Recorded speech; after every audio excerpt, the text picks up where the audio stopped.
ആ മുരളി, ഇല്ല, ഹോസ്പിറ്റലിൽ തന്നെയാ. ആ അമ്മ വരുമെന്ന് പറഞ്ഞു. വേണ്ട, നീ വരണ്ട, ഞാൻ ഇന്നലെ തന്നെ കാർ എടുപ്പിച്ചു. ശരി, വന്നിട്ട് വിളിക്കാം. നന്ദ, ആ ഗിരീഷേട്ടാ, ഇപ്പൊ എങ്ങനെയുണ്ടാ കുട്ടിക്ക്? അതുപോലെ തന്നെയാ, പ്രത്യേകിച്ചൊന്നും പറഞ്ഞിട്ടില്ല. ഭയപ്പെടേണ്ട സമയം കഴിഞ്ഞു. ഡ്യൂട്ടിക്ക് പോകുന്ന വഴിയാ. വിശേഷമൊന്നും അറിയാമെന്ന് കരുതി കയറിയത്. നന്ദനോട് ഉണ്ടായിരുന്നല്ലേ?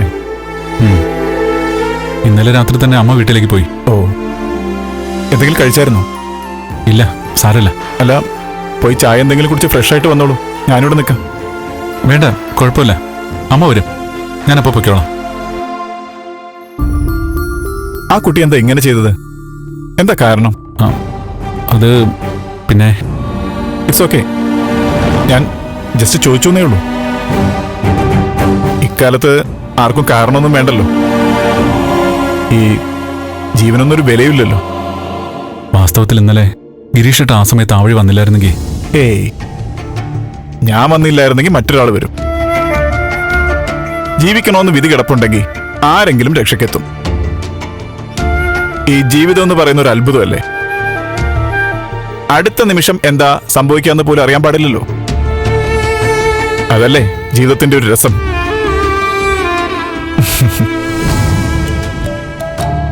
ഗിരീഷേട്ടന് സുഖമല്ലേ? അതെ. വർഷങ്ങൾക്ക് മുമ്പ് നന്ദൻ എന്നെ കാണുമ്പോ ഞാൻ എവിടെ നിൽക്കുന്നു, ഇന്നും അവിടെ തന്നെ. ഒട്ടും മാറിയിട്ടില്ല. അന്നത്തെ പോലെ തന്നെ ഇന്നും. വിവാഹമൊക്കെ മാറ്റങ്ങളൊന്നും സംഭവിച്ചിട്ടില്ലടോ. ചില നിർബന്ധങ്ങളൊക്കെ ഉള്ള ആളാ. ആഗ്രഹിച്ച് നേടാൻ കഴിഞ്ഞില്ലെങ്കിൽ പകരം മറ്റൊന്നിനെ ആ സ്ഥാനത്ത് സങ്കല്പിക്കാൻ പോലും മനസ്സ് സമ്മതിക്കില്ല. ഇല്ലെങ്കിൽ വേണ്ടാന്നേ. അതാ എന്റെ ഒരു ലൈൻ. അല്ല, നന്ദന്റെ വീട്ടില്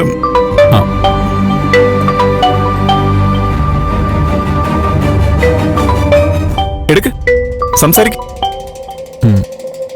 ചേച്ചി,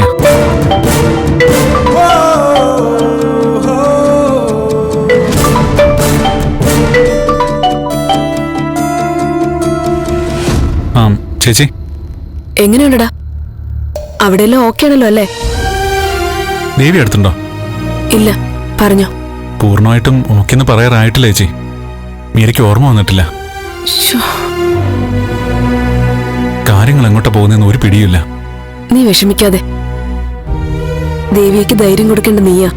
അറിയാം, അവള് ആകെ പേടിച്ചെന്ന് തോന്നുന്നു. പിന്നെ പേടിക്കാതിരിക്കോ? എങ്ങനെയായിരുന്നടാ സംഭവം? എവിടെ വെച്ച അവളെ? വഴിയിൽ കാറിലായിരുന്നു.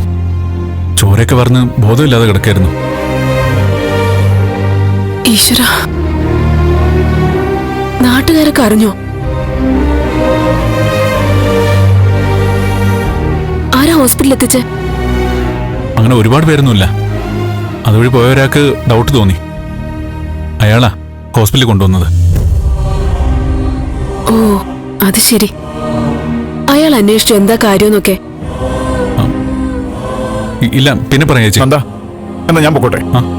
അതാരാടാ? ആരാടാ അത്? നല്ല പരിചയമുള്ള ശബ്ദം പോലെ.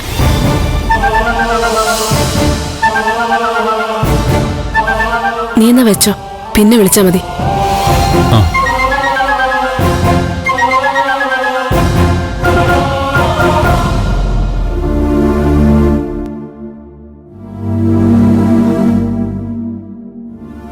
ഞാൻ ഇറങ്ങിക്കോട്ടെ. എപ്പോഴെങ്കിലും കാണാം. ബൈ.